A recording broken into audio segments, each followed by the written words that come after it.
आज हम बात करते हैं पॉलिटिकल साइंस के पहले चैप्टर की, जिसका नाम है द्विध्रुवीयता का अंत। तो चलिए हम शुरू करते हैं। द्विध्रुवीयता का अंत।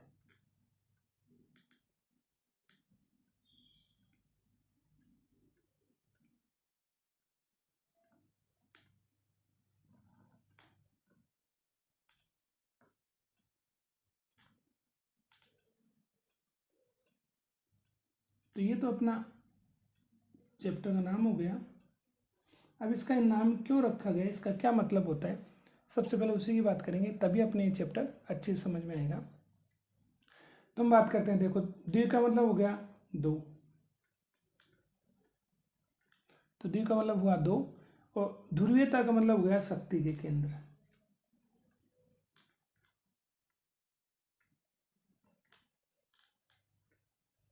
शक्ति के केंद्र, ठीक है। अंत का मतलब हो गया पतन। तो शक्ति के दो केंद्र थे, उन शक्ति के दो केंद्रों का क्या हो गया, पतन।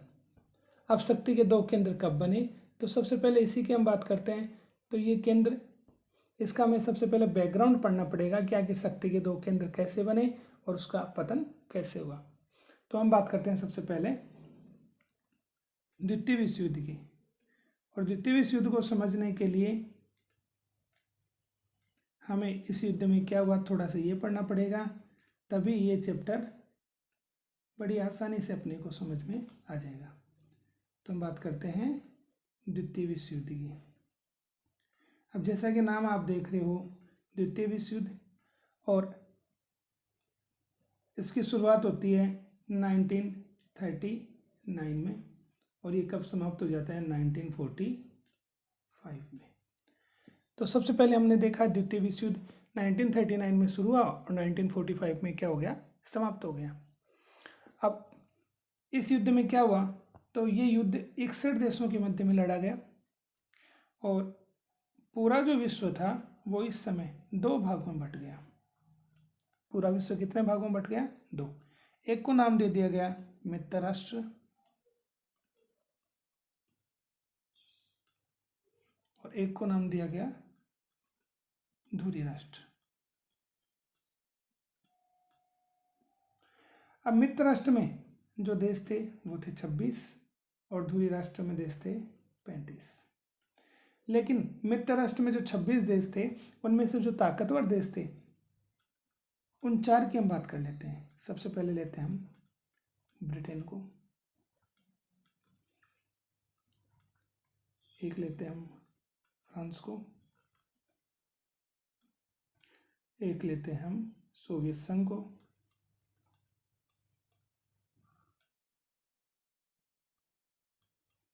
और एक ले लेते हैं हम अमेरिका को।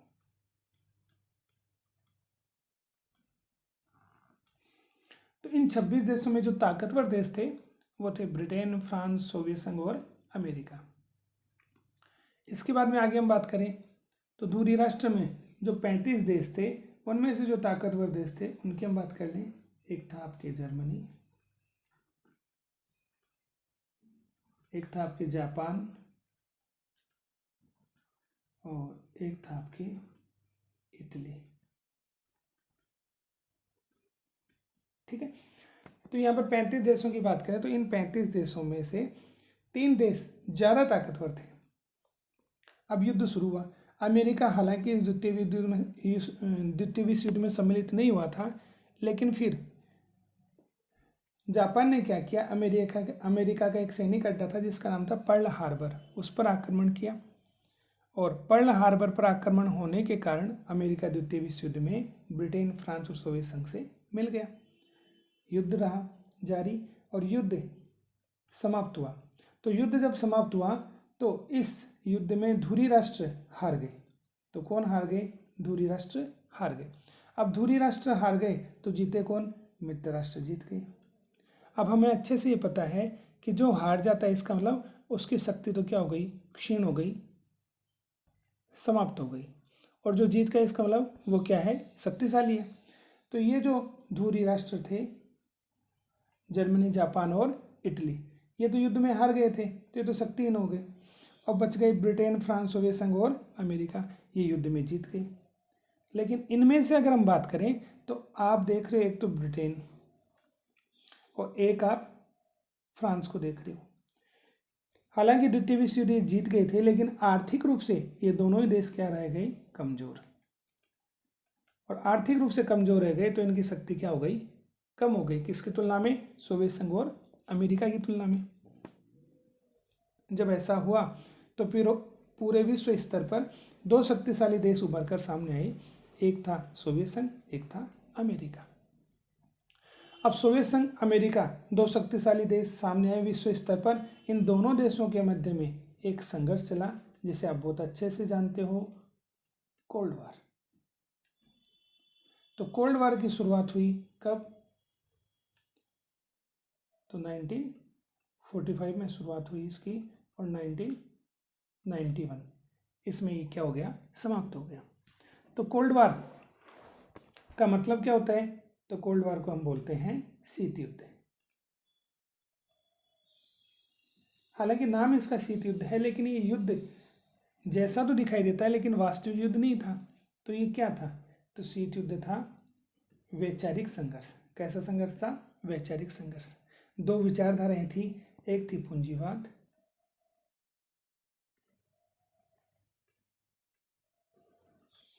और एक थी साम्यवाद, या इसको हम समाजवाद भी ले सकते हैं। तो दो विचारधाराओं के मध्य में संघर्ष चला, पूंजीवाद और साम्यवाद के मध्य में संघर्ष चला। अब अगर हम द्वितीय विश्व युद्ध की बात करें तो द्वितीय विश्व युद्ध में ब्रिटेन, फ्रांस, सोवियत संघ और अमेरिका, तो ये सभी देश कैसे थे, इनमें से अगर सोवियत संघ को निकाल दें तो बाकी सभी देश कैसे रहे, पूंजीवादी देश। तो एक हम ले लें अमेरिका है, एक ब्रिटेन है, एक फ्रांस है। सोवियत संघ को हम अलग कर लेते हैं, ठीक है। इधर हम बात करें साम्यवाद की, इधर हम ले लेते हैं सोवियत संघ को।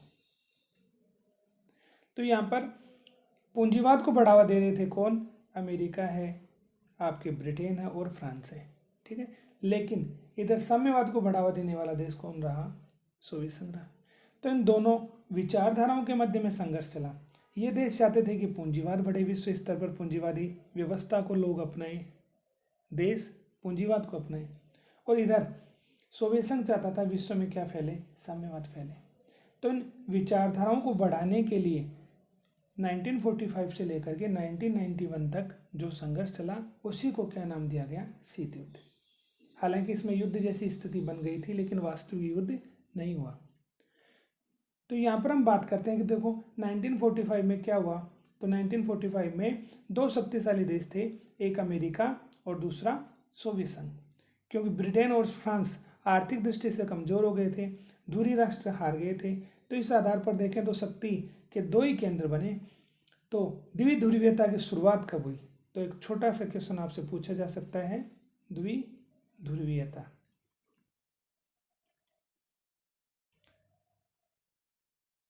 तो इसके आंसर भी दो हैं,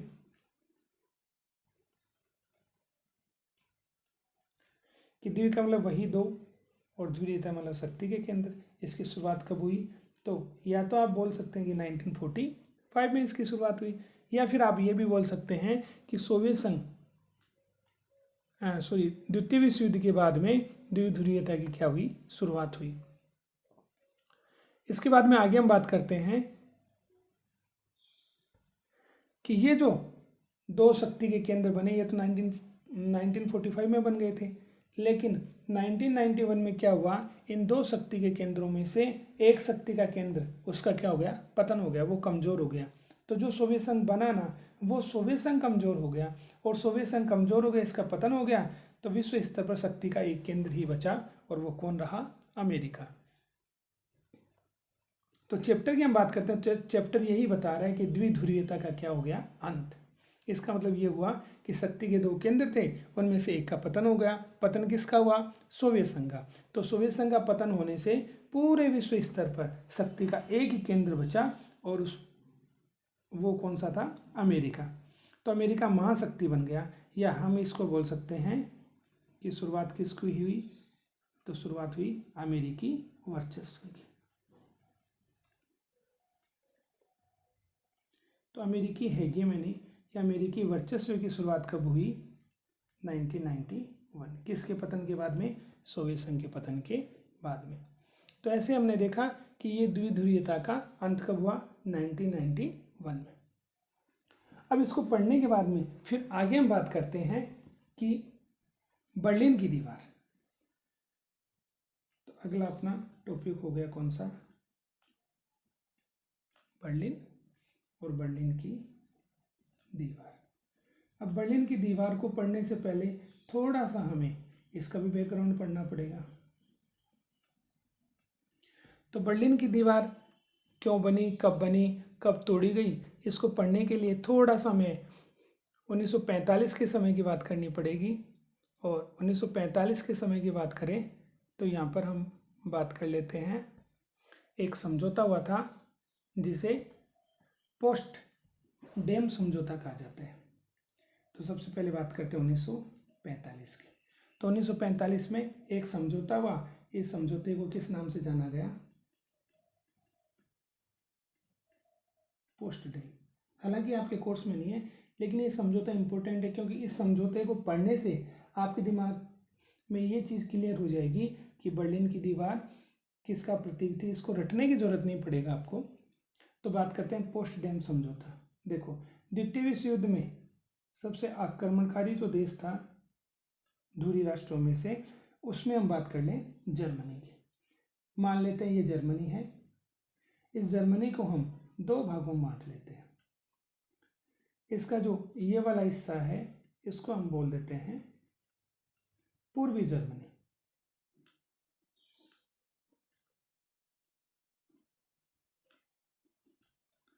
ठीक है, तो इसको तो हमने पूर्वी जर्मनी नाम दे दिया। इधर वाला जो ये हिस्सा था इसको हमने पश्चिमी जर्मनी का नाम दिया।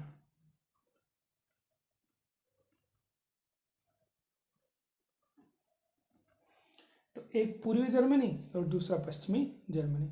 तो 1945 में जब जर्मनी हार चुका था तो इस समझौते के माध्यम से जो शक्तिशाली धुरी मित्र राष्ट्र थे उन्होंने इस जर्मनी को आधा आधा बांट लिया। अब हुआ क्या, ये जो पूर्वी जर्मनी था इस पर तो अधिकार मान लिया गया किसका? सोवियत संघ का। ठीक है, और बच गया कौन सा? पश्चिमी जर्मनी। और इस पश्चिमी जर्मनी पर अधिकार मान लिया गया एक तो आपके अमेरिका, एक आपके ब्रिटेन, एक आपके फ्रांस। ठीक है, तो इधर हम बात कर रहे हैं कि एक पोस्टडेम समझौता हुआ कब हुआ? 1945 में। और इस समझौते के माध्यम से जर्मनी को इन मित्र राष्ट्र के देशों ने आपस में बांट लिया। अब इन्होंने जर्मनी को बांट लिया और एक प्रकार से पश्चिमी जर्मनी पर अमेरिका, ब्रिटेन और फ्रांस के माध्यम से नियंत्रण रखा जाता था और पूर्वी जर्मनी पर सोवियत संघ के माध्यम से नियंत्रण रखा जाता था। तो ये तो 1945 की घटना है। फिर आगे जा करके देखो कि ये जो जर्मनी था इसमें इसकी राजधानी क्या थी? बर्लिन। तो इसकी जो राजधानी है बर्लिन, इस बर्लिन की दीवार की हम बात कर रहे थे। तो बर्लिन की दीवार ये कब बनाई गई? तो ये निर्मित हुई या बनाई गई कब? 1961 में। तो 1961 में बर्लिन की दीवार बनाई गई। अब 1961 में बर्लिन की दीवार तो हमने बना ली। ठीक है, अब ये बर्लिन की जो दीवार थी ये किसका प्रतीक थी? तो हमने अच्छे से पढ़ा है कि शीत युद्ध जो चला वो शीत युद्ध पूंजीवाद और साम्यवाद के अंदर चला। अब यही हम बात करते हैं कि दीवार तो बन गई, इस दीवार को किसका प्रतीक माना जाए? तो इस प्रतीक की अगर हम बात करें तो इसको आपको रटने की कोई आवश्यकता नहीं है क्योंकि ये सभी देश कौन से?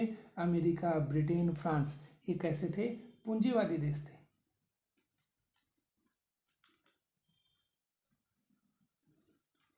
है ना, तो ये पूंजीवाद को बढ़ाने वाले देश थे, पूंजीवादी देश थे। और इधर हम बात कर लें कि ये सोवियत संघ है और ये सोवियत संघ कैसा देश था? साम्यवादी।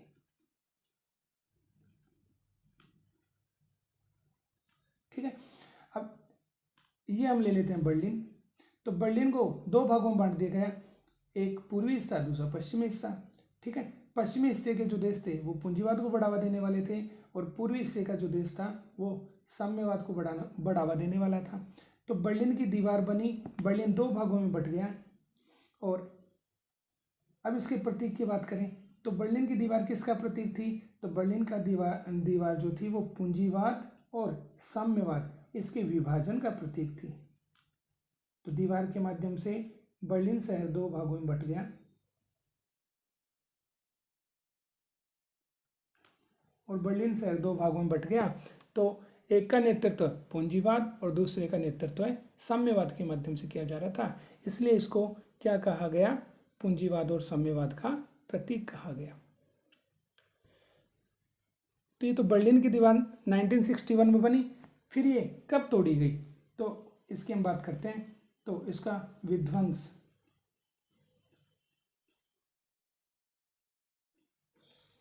तो 1961 में बन करके ये तैयार हुई और 9 नवंबर 1989 इस साल 2024 में क्वेश्चन आया था कि बर्लिन की दीवार कब तोड़ी गई। तो 9 नवंबर 1989 को ये बर्लिन की दीवार जो बनी थी उसको तोड़ दिया गया। अब बर्लिन की दीवार टूटने से क्या हुआ कि बर्लिन की दीवार टूटने से ये हुआ कि पहले की तरह ही बर्लिन शहर रह गया और ये जो नागरिक थे ये आसानी से एक दूसरे क्षेत्र में जाने लगे। तो बर्लिन की दीवार टूटने से आगे चल करके जर्मनी का क्या हुआ? एकीकरण हुआ। तो हमने पढ़ा कि बर्लिन की दीवार 1961 में बनी और 9 नवंबर 1989 को ये तोड़ दी गई। तो ये किसका प्रतीक थी? तो पूंजीवाद और साम्यवाद इसके विभाजन का क्या रही है? प्रतीक रही है। तो बर्लिन की दीवार हमने पढ़ा। अब आप एक चीज़ समझ रहे होंगे कि एक तो आपके सामने शब्द आ रहा है यूएसएसआर। पहले तो हम इसको पढ़ते हैं कि यूएसएसआर क्या है। तो सबसे पहले हम इसकी बात कर लेते हैं। तो पहले तो हम इसका पूरा नाम पढ़ेंगे, फिर ये पढ़ने का प्रयास करेंगे कि यूएसएसआर कब बना। फिर आगे हम बात करेंगे कि ये जो यूएसएसआर है ये कब तक रहा। तो ये सभी चीज़ें हम पढ़ते हैं। सबसे पहले हम बात करते हैं कि यूएसएसआर कब बना। तो इसका निर्माण होता है 23 दिसंबर को, 23 दिसंबर 1922। तो 30 दिसंबर 1922 को एक संधि होती है और यह संधि मुख्य रूप से 3 देशों के मध्य में हुई। एक था रूस, एक था बेलारूस और एक था यूक्रेन।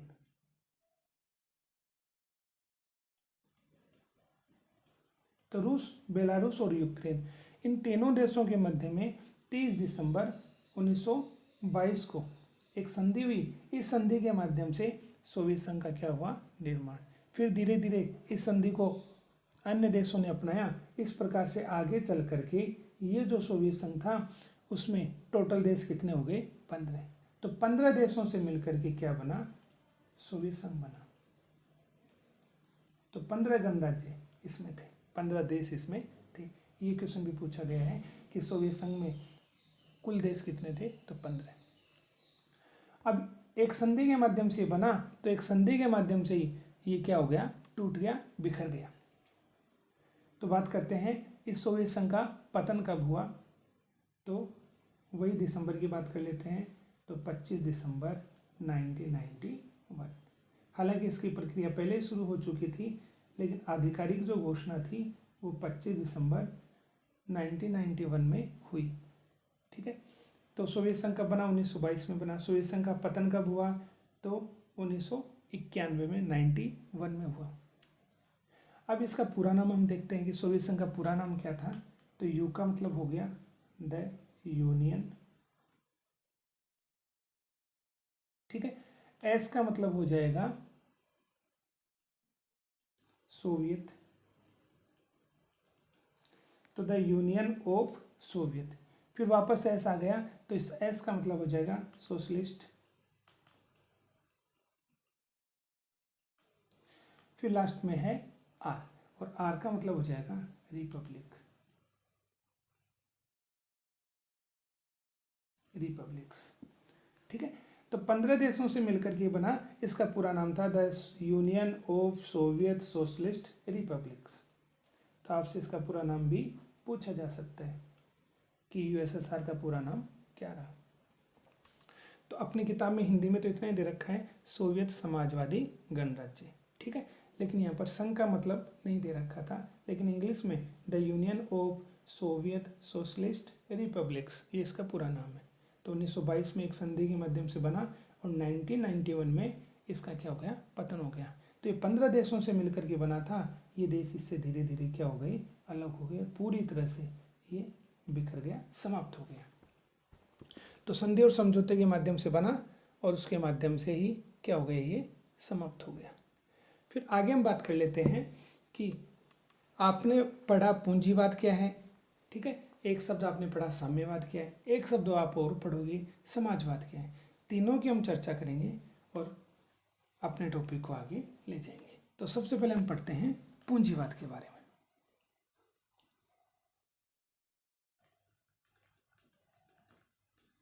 तो एक तो हम पढ़ते हैं पूंजीवाद, ठीक है। पूंजीवाद की तुलना करते हैं हम किससे, समाजवाद से। और पूंजीवाद और समाजवाद को पढ़ने के बाद में फिर हम किसके बारे में पढ़ेंगे, साम्यवाद के बारे में। थोड़ा सा हम ये भी देखने का प्रयास करेंगे कि साम्यवाद और समाजवाद में क्या फ़र्क है। तो सबसे पहले हम पढ़ते हैं पूंजीवाद और समाजवाद को। देखो पूंजीवाद की बात करें तो नाम इसमें देखो, वाद का मतलब होता है विचारधारा, वाद का मतलब क्या हुआ, विचारधारा। तो ऐसे समाजवाद में भी विचारधारा, ठीक है। वाद क्या हुआ, विचारधारा। तो ऐसी विचारधारा जो किस पर बल दे, पूंजी पर। ऐसी विचारधारा जो किस पर बल दे, समाज पर, ठीक है। तो पूंजीवाद की बात करेंगे कि पूंजीवादी पूरी तरह से, अगर विश्व स्तर की बात करें तो विश्व स्तर पर विकास के दो रास्ते थे, दो मॉडल थे कि किसी भी देश को अपना विकास करना है तो या तो वो किसको अपनाएगा, पूंजीवाद को अपनाएगा, या फिर वो किसको अपनाएगा, समाजवाद को अपनाएगा। अब पूंजीवाद को अगर कोई भी देश अपनाता है तो यहाँ पर मुख्य जो फोकस किया जाएगा वो निजीकरण होगा, ठीक है। तो पूंजीवाद आर्थिक चीज पर जोर देता है, आर्थिक क्षेत्र पर जोर देता है। और आर्थिक क्षेत्र में, ठीक है, पूरी तरह से किसका पक्षधर मानता है अपने आप को, स्वतंत्रता का, ठीक है। तो पूंजीवाद आर्थिक क्षेत्र पर जोर देता है और आर्थिक क्षेत्र को कैसे बनाने का प्रयास करता है कि पूरी तरह से आर्थिक क्षेत्र स्वतंत्र रहे, ठीक है। राज्य का आर्थिक क्षेत्र में नियंत्रण नहीं हो, ठीक है। जैसे हम मान लो किसी व्यवसाय की स्थापना करें और व्यवसाय शुरू करें तो उसके लिए हम अपनी पूंजी तो लगाएं, लेकिन सरकारी नियम इतने ज़्यादा हों, सरकार का उसमें इतना ज़्यादा हस्तक्षेप हो कि हम चाहकर भी, ठीक है, उस अपनी पूंजी को आर्थिक क्षेत्र में लगाने के लिए सहमत नहीं हो पाए। क्यों? क्योंकि हम सरकार के जो रूल हैं उनसे परेशान हो जाए। तो ऐसी स्थिति में पूंजीवाद जहाँ पर होगा वहाँ आर्थिक क्षेत्र को ज़्यादा क्या मिलेगी, स्वतंत्रता मिलेगी, सरकारी हस्तक्षेप उसमें कम से कम होगा। यहाँ पर जो संस्थाएं होंगी वो कैसी देखने को मिलेंगी आपको, निजी, प्राइवेट संस्थाएं, ठीक है। तो यहाँ पर प्राइवेट संस्थाएं ज़्यादा होंगी, तो निजीकरण पर यहाँ पर क्या दिया जाता है, जोर दिया जाता है। जबकि समाजवाद की बात करें तो पूंजीवाद देखो निजीकरण पर जोर देता है। यहाँ पर संस्थाएं कैसी हैं, निजी संस्थाएं, प्राइवेट संस्थाएं। जबकि यहाँ पर अगर समाजवाद की हम बात करेंगे तो यहाँ पर संस्थाएं कैसी हो गई, सार्वजनिक। सार्वजनिक का मतलब सरकारी संस्थाएं। तो यहाँ पर संस्थाएं कैसी हुई, सार्वजनिक संस्थाएं हो गई। तो एक अंतर तो हमने ये देखा। अब समाजवाद है ना, ये ऐसी विचारधारा जो समाज पर जोर देती है। कहने का मतलब कि ये समता मूलक समाज की बात करता है, समता मूलक समाज, कि एक ऐसा समाज हो जो किस पर आधारित हो, समता पर आधारित हो। समता का मतलब होता है समानता पर, कि समानता पर आधारित क्या होना चाहिए, समाज, ठीक है। ये भी मुख्य रूप से आर्थिक क्षेत्र पर ज़्यादा जोर देता है कि आर्थिक क्षेत्र में समानता की स्थापना हो। आर्थिक क्षेत्र में क्या हो, समानता की स्थापना। अब आर्थिक क्षेत्र में समानता की स्थापना होना पॉसिबल नहीं है। किसी भी देश की अगर हम बात करें तो आर्थिक क्षेत्र में समानता पॉसिबल नहीं है। ठीक है, अभी थोड़े समय पहले मुकेश अंबानी ने अपने बेटे की शादी की और उसमें 5,000 करोड़ रुपए लगाए। ठीक है, तो आर्थिक समानता का मतलब तो यही हुआ कि सभी व्यक्तियों के पास इतने पैसे हों, वो अपने बेटे या बेटी की शादी में इतने पैसे लगाएं, तब आर्थिक रूप से क्या होंगे, हम समान होंगे। तो समाजवाद जोर तो देता है समानता पर, और समानता भी कैसी, आर्थिक क्षेत्र में समानता की स्थापना हो। लेकिन आर्थिक क्षेत्र में समानता की स्थापना तो हो नहीं सकती है, तो क्या किया जा सकता है कि आप देखो कि समाज में जैसे अमीर और गरीब दो की हम बात कर लेते हैं, एक अमीर और दूसरा गरीब। तो समाज में अमीर लोग भी होते हैं और गरीब लोग भी होते हैं। अब इनके बीच का जो अंतर है ना, ठीक है, इस अंतर को कम करने पर ज़्यादा मुख्य या ज़्यादा फोकस होता है किसका, समाजवाद का, कि समाजवाद के माध्यम से ये बोलता है कि समानता की स्थापना करो, और वो भी मुख्य समानता कौन से क्षेत्र में हो, आर्थिक क्षेत्र में हो। तो अमीर लोग हैं, उनके पास संपत्ति ज़्यादा होती है, तो आय से अधिक संपत्ति है तो आप उस पर क्या लगाएं, टैक्स लगा दें। ठीक है, और वो जो टैक्स का पैसा है वो इन गरीब लोगों की स्थिति को सुधारने में लगाएं। तो इससे क्या होगा, गरीब और अमीर के बीच की जो दूरी है ना वो कम हो जाएगी। ठीक है, इधर हम बात करते हैं पूंजीवाद की। अब पूंजीवाद है ना, पूंजीवाद भी वही बात कर लेते हैं, एक अमीर और दूसरा गरीब। तो पूंजीवादी देशों में अमीर और गरीब के बीच की दूरी ज़्यादा होती है। अब ज़्यादा कैसे होती है, आप इसको समझे। देखो, अमीर का मतलब क्या हुआ कि जिनके पास पैसा ज़्यादा है। ये कहावत हम खूब सुनते हैं कि जिसके पास पैसा होता है उसी के पास क्या आता है, पैसा आता है। तो अमीर लोगों के पास पैसा होता है, वो उस पैसे का क्या करते हैं, उस पैसे को किसी चीज़ में क्या करेंगे, इन्वेस्ट करेंगे, उसे निवेश करेंगे। तो पैसे को लगाएंगे आर्थिक क्षेत्र में, और पैसे को लगाने से क्या होगा, और ज़्यादा उत्पादन बढ़ेगा। उत्पादन बढ़ने से इनकी स्थिति में क्या होगा, सुधार होगा। तो निवेश बढ़ेगा, और निवेश बढ़ेगा तो उत्पादन बढ़ेगा, उत्पादन बढ़ेगा तो क्या होगा, लाभ होगा। और लाभ होने से आप देख सकते हो पहले की स्थिति में, ठीक है, और आगे की स्थिति में और ज़्यादा अंतर आ जाएगा। तो अमीर और ज़्यादा क्या बन जाएगा, अमीर। तो अमीर तो और ज़्यादा अमीर बनेगा, और गरीब जो है ना वो और ज़्यादा क्या बन जाएगा, गरीब। ठीक है, तो पूंजीवाद जहाँ पर होगा वहाँ पर क्या पाई जाएगी, आर्थिक असमानता। आर्थिक असमानता।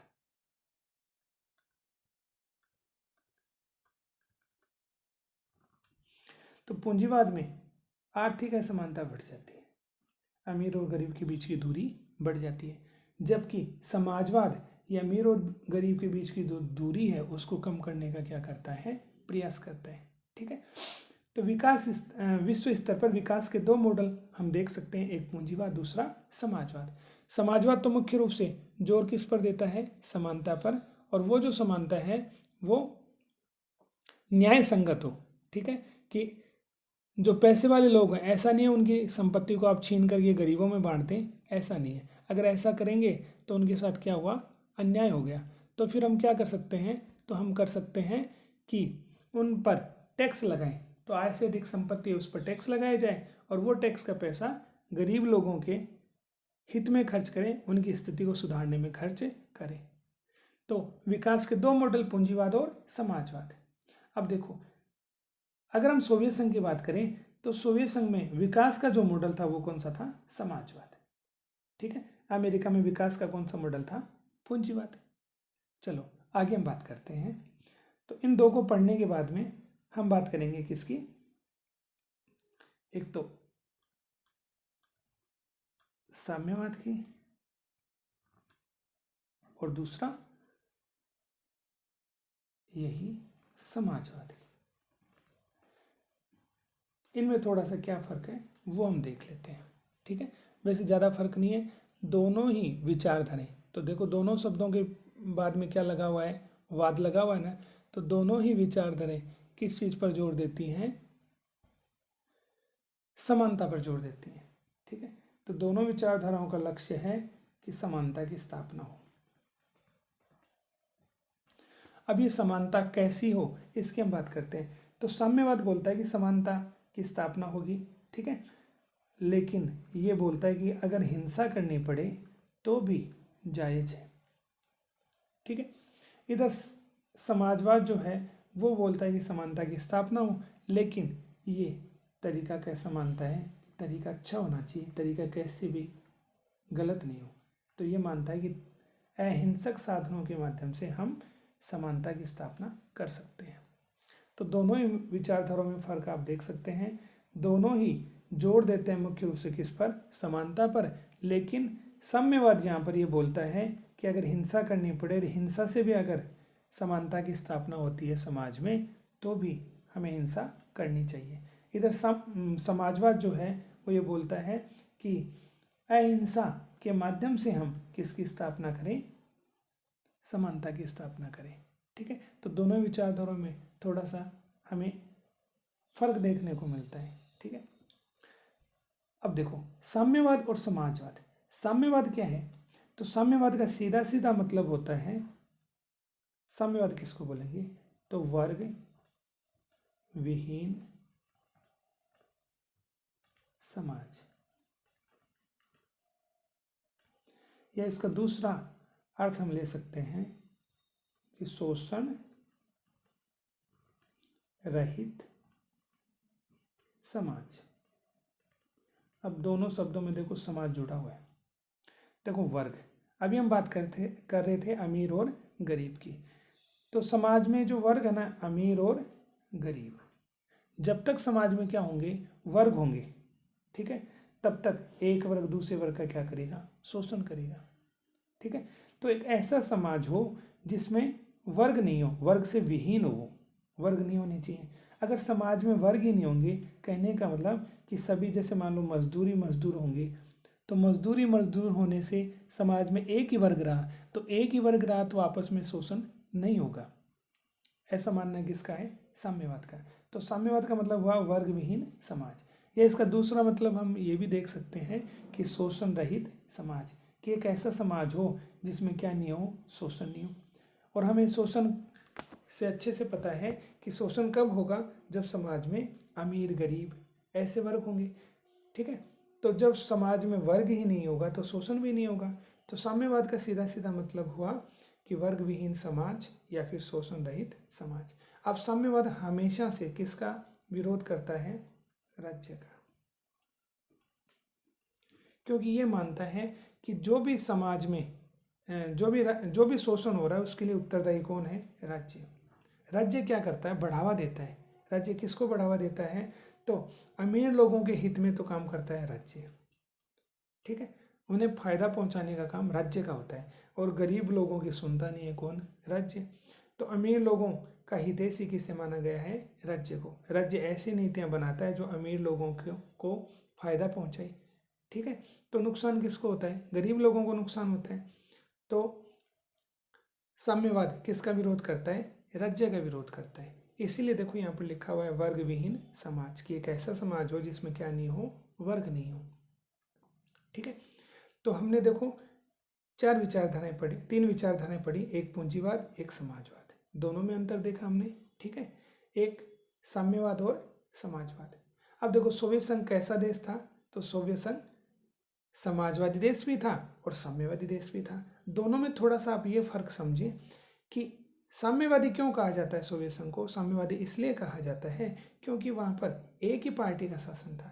आपने अच्छे से नाम पढ़ा होगा, कम्युनिस्ट पार्टी।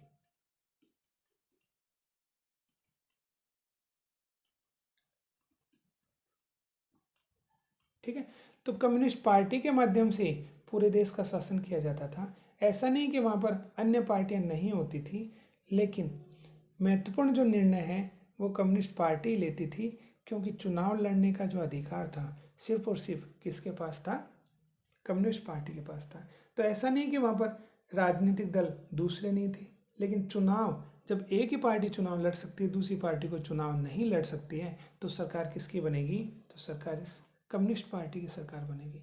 और कम्युनिस्ट पार्टी की अगर सरकार बनेगी तो उसी के माध्यम से सब चीज़ पर क्या रहेगा, नियंत्रण रहेगा।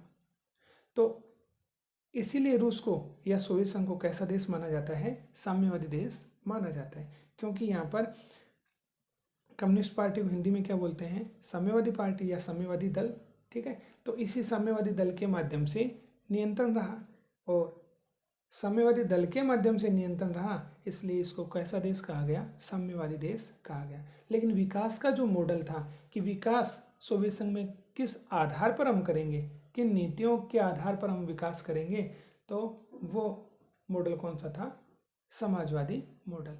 तो समाजवादी मॉडल को अपना करके सोवियत संघ ने क्या किया, अपना विकास किया, ठीक है।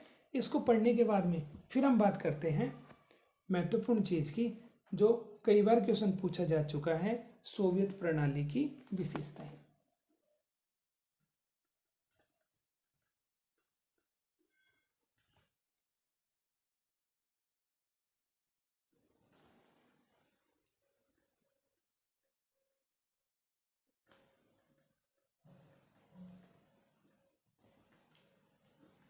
तो ये क्वेश्चन कई बार रिपीट हो चुका है। तो पहला जो बड़ा क्वेश्चन आपको याद रखना है वो है सोवियत प्रणाली की विशेषताएं। अब सोवियत प्रणाली की बहुत सारी विशेषताएं हैं, तो एक के बाद दूसरी हम सबकी बात करेंगे। तो पहली विशेषता हम लेते हैं अर्थव्यवस्था पर राज्य का नियंत्रण।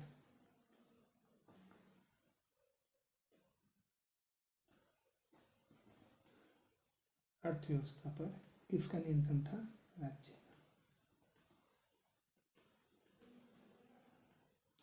अर्थव्यवस्था पर राज्य का नियंत्रण,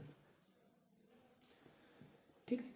अभी हमने देखो क्या पढ़ा, अभी हमने साम्यवाद पढ़ा, और साम्यवाद में हमने ये देखा कि सोवियत संघ कैसा देश था, साम्यवादी देश था, और इस साम्यवादी देश में पूरी तरह से नियंत्रण किसका था, कम्युनिस्ट पार्टी का। अब देखो अर्थव्यवस्था पर पूरी तरह से किसका नियंत्रण माना गया, ठीक है, राज्य का नियंत्रण। अब राज्य का नियंत्रण कैसे था कि देखो उत्पादन के साधन, अर्थव्यवस्था का मतलब ये होगा आर्थिक क्षेत्र। तो आर्थिक क्षेत्र में बात करेंगे तो उत्पादन के जो साधन है,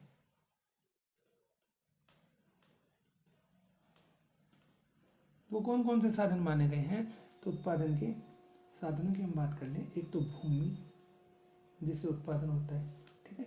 एक पूंजी को लगा करके भी या संपत्ति को लगा करके भी हम अर्थव्यवस्था को क्या बना सकते हैं, मजबूत बना सकते हैं। भूमि और पूंजी ये उत्पादन के साधन माने गए, और इन उत्पादन के साधनों पर पूरी तरह से किसका नियंत्रण था, राज्य का नियंत्रण था। तो राज्य के रूल और रेगुलेशन पूरी तरह से लागू होते थे, ठीक है।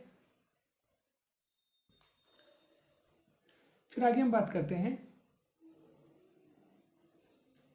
दूसरी विशेषता की, और दूसरी विशेषता है समाजवाद पर आधारित।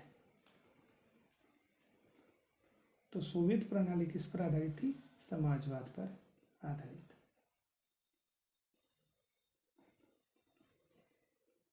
अभी हमने देखो किसके बारे में पढ़ा, हमने समाजवाद के बारे में पढ़ा। तो समाजवाद मुख्य रूप से किस पर जोर देता है, समता मूलक समाज पर।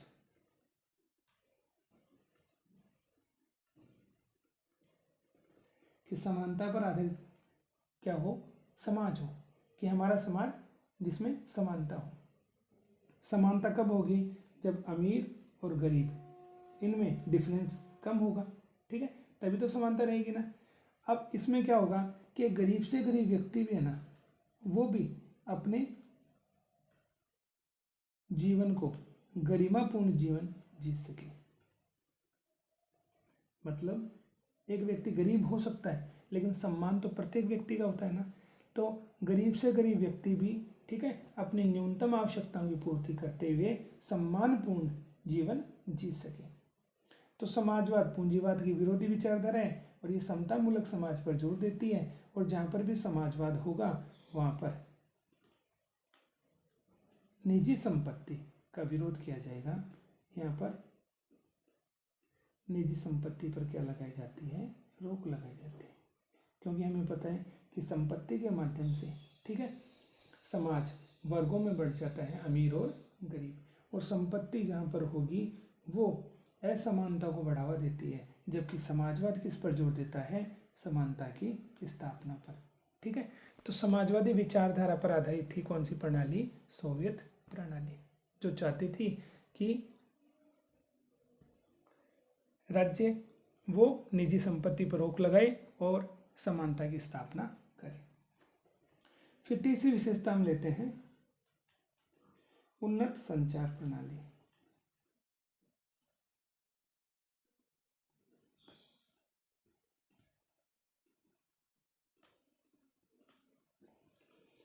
उन्नत संचार प्रणाली, देखो देश का विकास कब संभव है? जब किसी भी देश की बात करें कि मान लो ये देश है और इस देश के प्रत्येक हिस्से की बात करें तो ये प्रत्येक हिस्सा चाहे पूर्व से पश्चिम हो चाहे उत्तर से दक्षिण हो, ठीक है, ये संचार के साधनों के माध्यम से आपस में क्या हो? जुड़ा हुआ हो। अगर जुड़ा हुआ होगा तभी कोई भी निर्णय लिया जाएगा, वो निर्णय इस पूरे क्षेत्र पर क्या होगा? लागू होगा। ठीक है, एक स्थान से दूसरे स्थान पर आसानी से हम जा पाएंगे।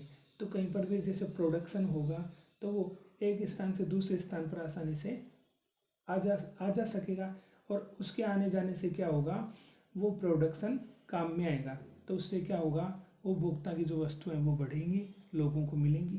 तो उन्नत संचार प्रणाली के माध्यम से पूरा जो सोवियत संघ था वो आपस में क्या हुआ था? जुड़ा हुआ था।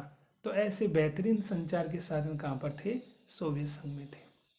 ठीक है, इसके बाद में आगे हम बात करें तो अगली कौन सी विशेषता हो सकती है?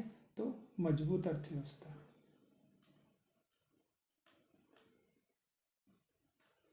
मजबूत अर्थव्यवस्था।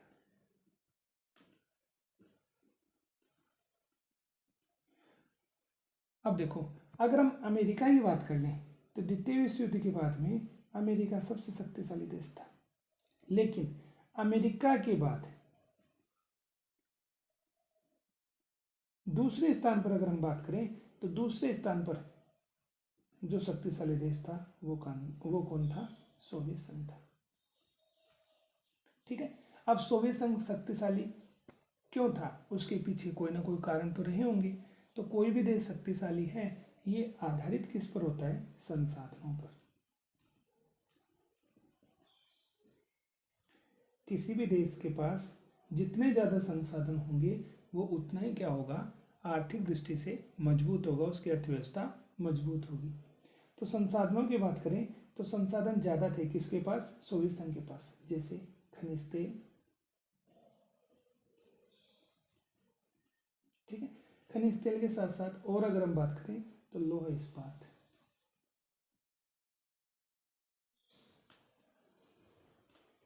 ठीक है, ये जो संसाधन थे वो अन्य देशों की तुलना में सोवियत संघ के पास क्या थे? ज़्यादा थे। अब संसाधन ज़्यादा थे तो इन संसाधनों का प्रयोग करके उत्पादन को बढ़ाया जाता था। ठीक है, तो प्रत्येक वस्तु का निर्माण,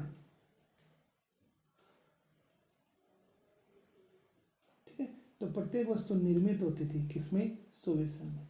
ठीक है, क्वालिटी की बात नहीं कर रहे हैं, लेकिन हर वस्तु अगर किसी भी देश में निर्मित हो रही है तो उसे क्या करना पड़ेगा? आयात नहीं करना पड़ेगा, या आयात करना पड़ेगा तो बहुत कम करना पड़ेगा। और जिस देश का आयात कम होता है, निर्यात ज़्यादा होता है, उसकी अर्थव्यवस्था क्या होती है? मजबूत होती है। तो ऐसा ही सोवियत संघ में था, हर वस्तु का निर्माण हो रहा था, चाहे पिन की बात कर लें या फिर कार की बात कर लें, तो छोटी से छोटी और बड़ी से बड़ी चीज़ का निर्माण सोवियत संघ में हो रहा था। तो सोवियत संघ की अर्थव्यवस्था कैसी थी? मजबूत अर्थव्यवस्था थी। फिर मजबूत अर्थव्यवस्था के बाद में आगे हम बात कर लें कि अगली विशेषता और कौन सी हो सकती है सोवियत प्रणाली की। तो अगली विशेषता हम लेते हैं कम्युनिस्ट पार्टी का शासन। अब कम्युनिस्ट पार्टी का शासन, या हमने पहले ही साम्यवाद के माध्यम से पढ़ने का प्रयास किया था, तो अगली विशेषता अपनी हो गई कम्युनिस्ट पार्टी का शासन। ठीक है, अब कम्युनिस्ट पार्टी की थोड़ी सी बात हम और कर लेते हैं कि कम्युनिस्ट पार्टी का शासन सोवियत संघ में था।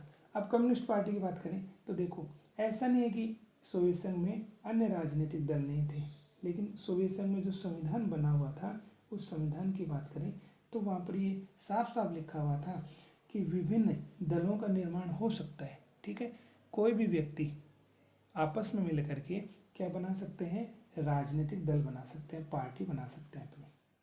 ठीक है, लेकिन जब भी चुनाव की बात आएगी ना, तो जैसे मान लो ये कुछ राजनीतिक दल बन गई, एक तो मान लो कम्युनिस्ट पार्टी है, बाकी अन्य है, लेकिन चुनाव की जब बात आएगी तो चुनाव में कम्युनिस्ट पार्टी तो भाग ले सकती है और अन्य राजनीतिक दलों वो भाग नहीं ले सकते। ठीक है, तो जब ऐसा होगा कि कम्युनिस्ट पार्टी चुनाव में भाग लेगी तो कम्युनिस्ट पार्टी के उम्मीदवार ही चुनाव में जीतेंगे, अन्य चुनाव में नहीं जीत पाएंगे। ठीक है, तो विरोधी राजनीतिक दल का होना और न होना क्या हो गया, बराबर हो गया। क्यों? क्योंकि ये जब चुनाव ही नहीं लड़ पाएंगे तो ये सरकार भी नहीं बना पाएंगे। ठीक है, तो कम्युनिस्ट पार्टी का पूरी तरह से सोवियत संघ में क्या था, नियंत्रण था। ठीक है, वहाँ पर एक दल के माध्यम से, तो कम्युनिस्ट पार्टी मतलब साम्यवादी दल, और साम्यवादी दल के माध्यम से पूरे देश में क्या किया जाता था, शासन किया जाता था। ठीक है, विरोध करने का अधिकार नहीं था। क्यों? क्योंकि यहाँ पर अभिव्यक्ति की आज़ादी नहीं थी। जो भी साम्यवादी देश होते हैं वहाँ पर अभिव्यक्ति की आज़ादी नहीं होती। अभिव्यक्ति की आज़ादी का मतलब क्या हुआ कि आप सरकार विरोधी, ठीक है, कोई भी भाषण नहीं दे सकते हो, सरकार का विरोध प्रदर्शन नहीं कर सकते हो। ठीक है, आपको अपनी बात कहने का अधिकार है, लेकिन शासन के विरुद्ध आप नहीं जा सकते हो, और शासन के विरुद्ध जाओगे तो सरकार आपके विरुद्ध उचित कार्यवाही करेगी। अब ये कम्युनिस्ट पार्टी के माध्यम से शासन किया जा रहा था, लेकिन ये जनता के प्रति क्या नहीं थी, उत्तरदायी नहीं थी। तो जनता के प्रति उत्तरदायी नहीं।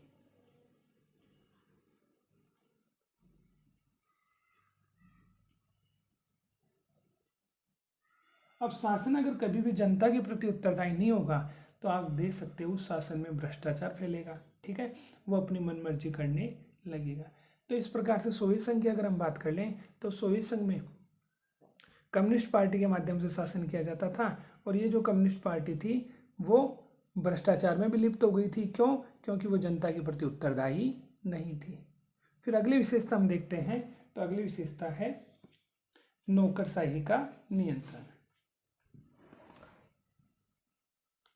तो छठवीं विशेषता हम लेते हैं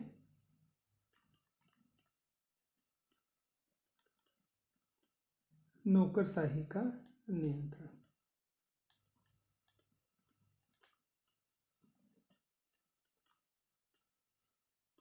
अब नौकरशाही की बात कर लें तो सबसे पहले तो हमें ये समझना पड़ेगा कि नौकरशाही किसे बोलते हैं।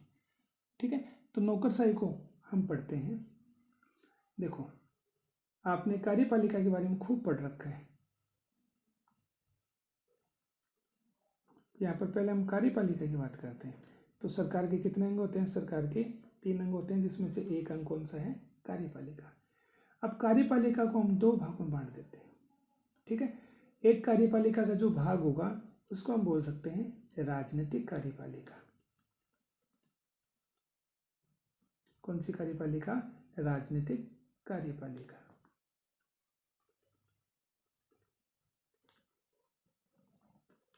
और दूसरा जो कार्यपालिका का भाग है वो हम ले सकते हैं प्रशासनिक कार्यपालिका।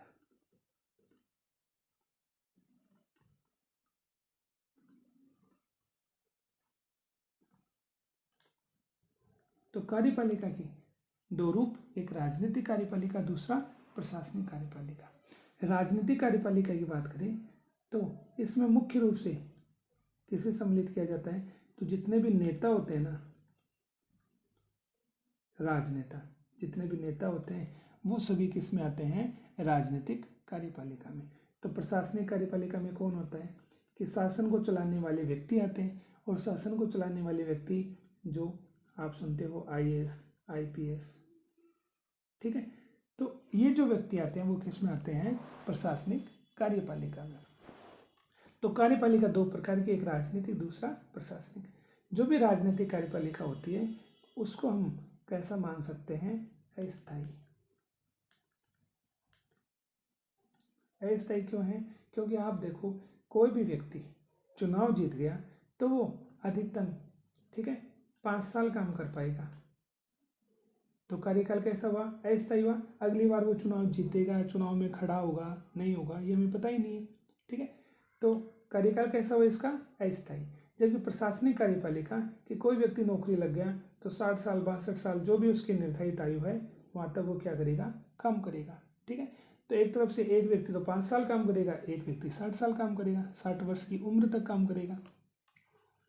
तो ऐसे हम देखें तो स्थायित्व के आधार पर प्रशासनिक कार्यपालिका कैसी हो गई? स्थायी हो गई। ठीक है, फिर आगे हम बात करते हैं कि जितने भी निर्णय लेने का काम है, ठीक है, वो तो कौन करते हैं? राजनीतिक कार्यपालिका के माध्यम से। कि राजनेता देखो, ठीक है, एक स्थान से दूसरे स्थान पर जाते हैं और उस क्षेत्र में जाने के बाद में घोषणा करते हैं कि हम ये काम करेंगे। तो घोषणा करने का काम राजनीतिक कार्यपालिका के माध्यम से किया जाता है। लेकिन उन कार्यों को पूरा करने की जो जिम्मेदारी होती है वो किसकी होती है? प्रशासनिक कार्यपालिका की। तो प्रशासनिक कार्यपालिका में जो अधिकारी कर्मचारी होते हैं वो इन नेताओं की घोषणाओं को क्या करते हैं? लागू करते हैं। ठीक है, अब कौन सी सरकार अच्छी है? कि जहाँ पर प्रशासन अच्छा है, तो शासन के माध्यम से अगर जो घोषणाएं हुई हैं वो समय पर पूरी हो जाती हैं तो हम ये मानते हैं कि ये सरकार क्या है? अच्छी है। तो हर देश में शासन नौकरशाही के माध्यम से ही चलाया जाता है। और ये नौकरशाही में कौन आते हैं? ये प्रशासनिक कार्यपालिका के व्यक्ति आते हैं। ठीक है, अब सोवियत संघ की बात कर लें तो सोवियत संघ में पूरी तरह से शासन कम्युनिस्ट पार्टी कर रही थी। ठीक है, अब कम्युनिस्ट पार्टी के जो नेता थे वो तो घोषणा करते थे और उन्हें पूरा करने की जो जिम्मेदारी थी वो किस पर थी? इन प्रशासनिक कार्यपालिका के व्यक्तियों पर। ठीक है, और यही सभी प्रकार के क्या लेते थे? निर्णय लेते थे। तो शासन पर एक प्रकार से नियंत्रण किसका था? नौकरशाही का। तो नौकरशाही का किस पर नियंत्रण था? शासन पर। ठीक है, और यहाँ पर नौकरशाही की बात कर लें तो नौकरशाही शासन पर पूरी तरह से अपना नियंत्रण बनाकर रखती थी। अब जनता को लाभ होगा नहीं होगा ये जिम्मेदारी किसकी थी? नौकरशाही की थी। अगर वो उन कार्यों को अप्लाई करती थी, उन योजनाओं को चलाती थी तो उसका लाभ जनता को मिलता था, और नहीं चलाती थी तो जनता को लाभ नहीं मिलता था। फिर अगली विशेषता की अगर हम बात कर लें तो अगली विशेषता अपनी हो जाएगी सरकार द्वारा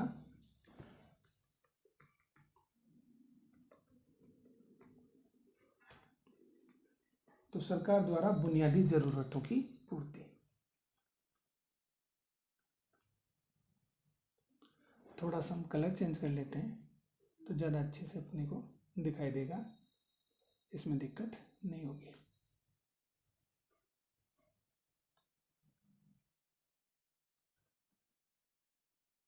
तो कलर चेंज कर लेते हैं।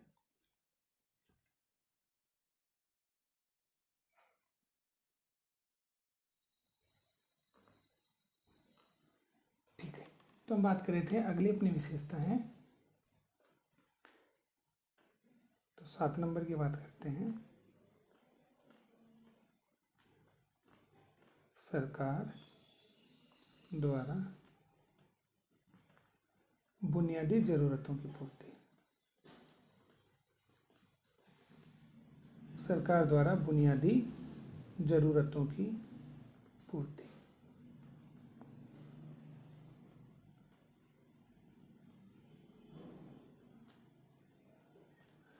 तो सरकार बुनियादी ज़रूरतों की पूर्ति कर रही थी।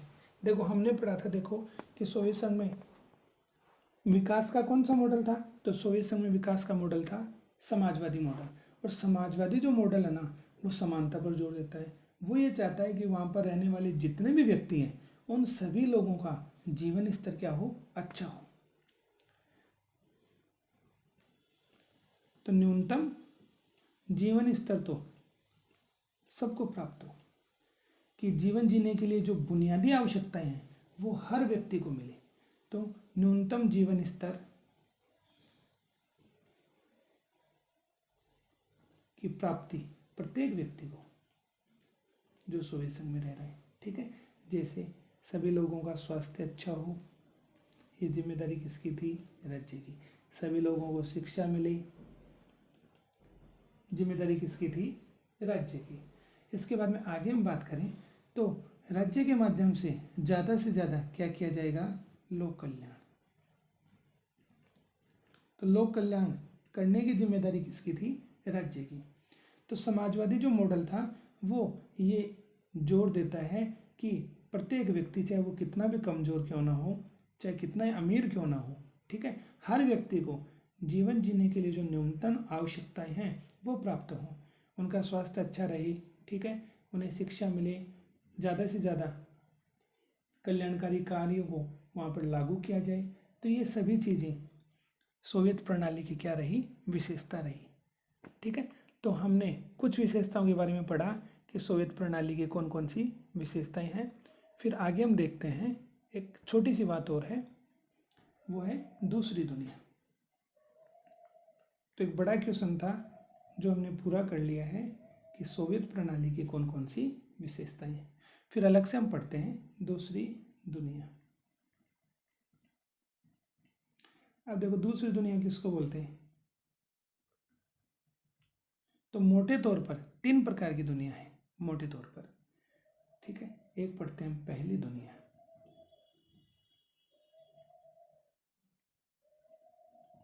तो पहली दुनिया में कौन से देश आएंगे? ठीक है, कि वे सभी देश जिन्होंने किसको अपना रखा है? पूंजीवाद को। वे सभी देश जिन्होंने विकास का कौन सा मॉडल अपना रखा है? पूंजीवाद। उन सभी देशों को कौन सी दुनिया का देश कहा जाएगा? पहली दुनिया। ठीक है, तो पहली दुनिया में पूंजीवादी देश आएंगे। अब बात करें यहाँ पर दूसरी दुनिया की, तो दूसरी दुनिया में कौन से देश आएंगे? तो दूसरी दुनिया में हम बात कर लेते हैं कि वे सभी देश जिन्होंने विकास का दूसरा मॉडल कौन सा था? समाजवादी। ये जिसने समाजवाद को अपना रखा था, वो सभी देश कौन सी दुनिया में आएंगे? दूसरी दुनिया में आएंगे। ठीक है, तो पहली दुनिया पूंजीवादी देशों से संबंधित देश और दूसरी दुनिया समाजवादी देशों से संबंधित देश। चलो मैं लिख देता हूँ दूसरी दुनिया। इसके बाद में एक दुनिया और है, और वो कौन सी है? तीसरी दुनिया।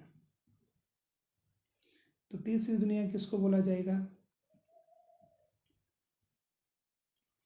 कि द्वितीय विश्व युद्ध के बाद में, ठीक है, द्वितीय विश्व युद्ध के बाद में विश्व स्तर पर हम बात कर लें, एशिया महाद्वीप, ठीक है, अफ्रीका महाद्वीप और दक्षिण अमेरिका या लैटिन अमेरिका।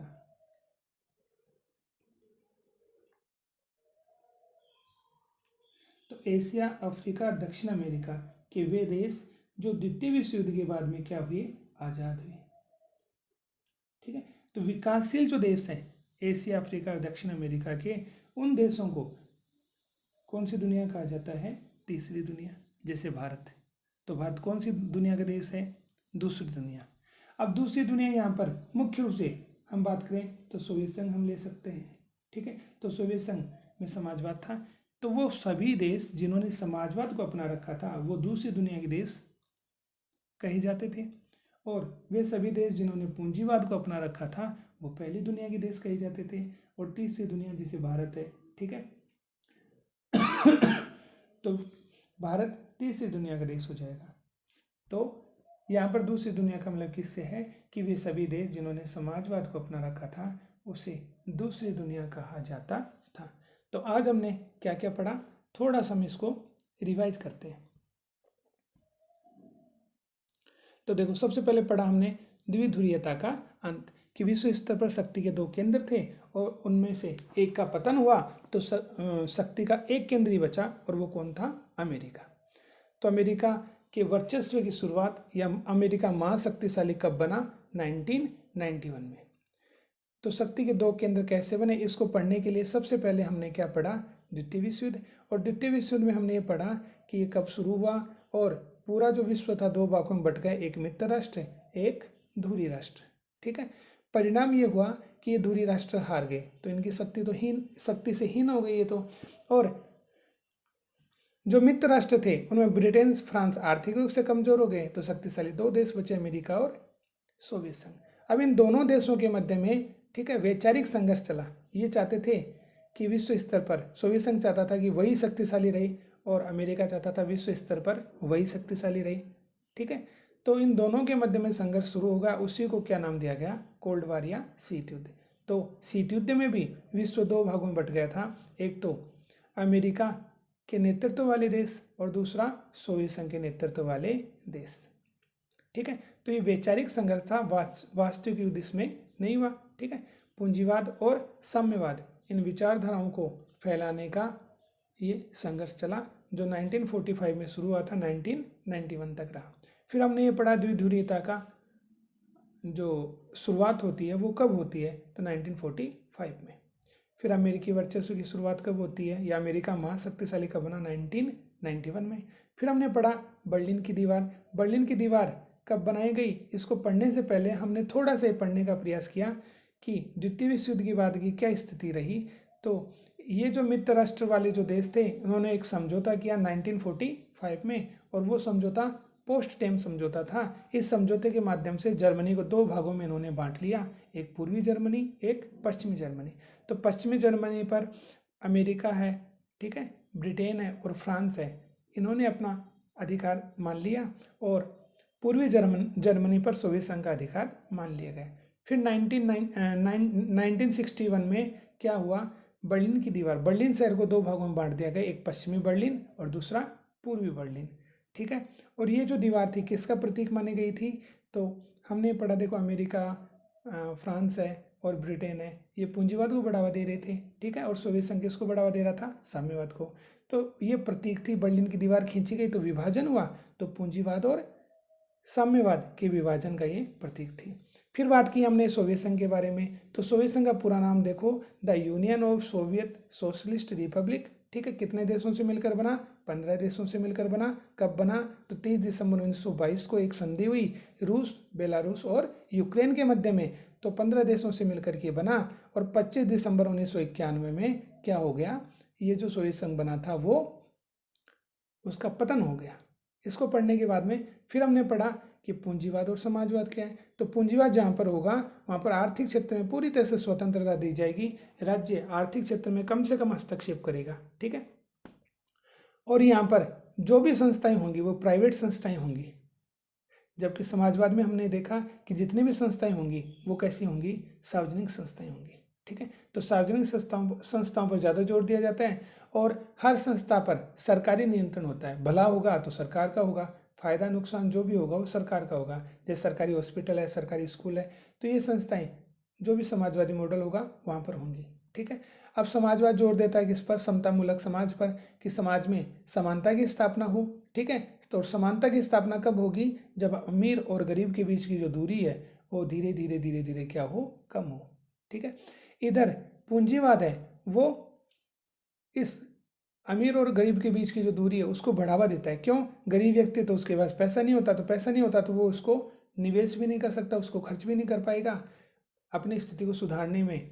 ठीक है, कोई परिवर्तन नहीं कर पाएगा। जबकि अमीर व्यक्ति होंगे, उनके पास पैसा ज़्यादा होगा, ज़्यादा पैसा खर्च करेंगे, उनको लगा करके अपनी संपत्ति को और ज़्यादा बढ़ाएंगे। तो आर्थिक असमानता हमें कौन से देशों में देखने को मिलती है, पूंजीवादी देशों में देखने को मिलती है। ठीक है, फिर बात की हमने साम्यवाद और समाजवाद, दोनों ही देखो समानता पर जोर देते हैं, लेकिन एक विचारधारा कहती है कि हिंसा के माध्यम से भी अगर समानता की स्थापना करनी पड़े तो भी जायज़ है, जबकि समाजवाद अहिंसक साधनों पर जोर देता है कि हिंसा को बढ़ावा नहीं मिले। ठीक है, तरीका अच्छा होना चाहिए। और साम्यवाद का सीधा सीधा मतलब होता है कि एक ऐसा समाज हो जिसमें वर्ग नहीं हो, क्योंकि वर्ग होंगे तो क्या होगा, शोषण होगा। ठीक है, तो शोषण रहित समाज हो या वर्ग विहीन समाज हो। ठीक है, फिर हमने पढ़ा सोवियत प्रणाली की विशेषताएं कि अर्थव्यवस्था पर पूरी तरह से किसका नियंत्रण था, राज्य का। समाजवाद पर आधारित व्यवस्था थी। ठीक है, उन्नत संचार प्रणाली थी, पूरा क्षेत्र जो था, ठीक है, पूरे जितने भी देश थे उनमें पूरी तरह से आवागमन के साधन थे, उत्पादन था, एक स्थान से दूसरे स्थान पर जा रहा था, तो मजबूत क्या थी, अर्थव्यवस्था थी। ठीक है, क्योंकि सभी प्रकार के संसाधन थे। कम्युनिस्ट पार्टी का शासन था, विरोध करने की किसी प्रकार को कोई अनुमति नहीं दी। चुनाव लड़ने का अधिकार भी किसका था, कम्युनिस्ट पार्टी का ही था। तो नौकरशाही के माध्यम से शासन पर नियंत्रण था कि जितने भी विकास के काम करने का अधिकार था वो प्रशासनिक कार्यपालिका के व्यक्तियों को था, और यही शासन अच्छे ढंग से कर रहे थे।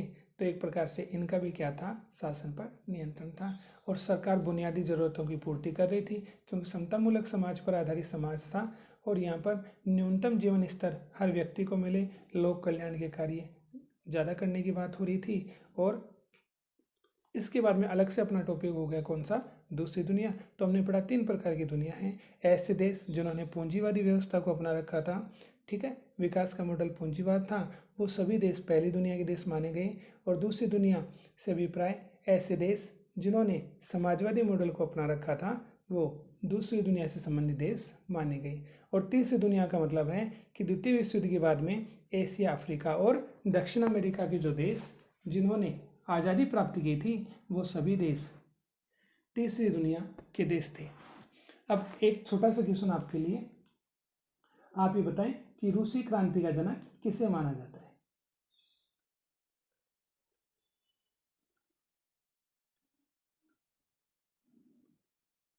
तो 2 क्वेश्चन आपको दिए जा रहे हैं, एक रूस की क्रांति और उस रूसी क्रांति का जनक किसे माना जाता है। और दूसरा क्वेश्चन आप बताएंगे कि सोवियत संघ में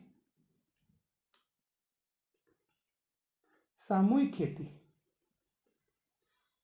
को बढ़ावा किसने दिया। चैप्टर आपने पढ़ रखा होगा, आप इन दोनों क्वेश्चन के जवाब कमेंट्स के माध्यम से दें, फिर अगले टॉपिक में हम बात करते हैं अगली चीज़ की। तो आज के लिए इतना ही। जय हिंद, जय भारत।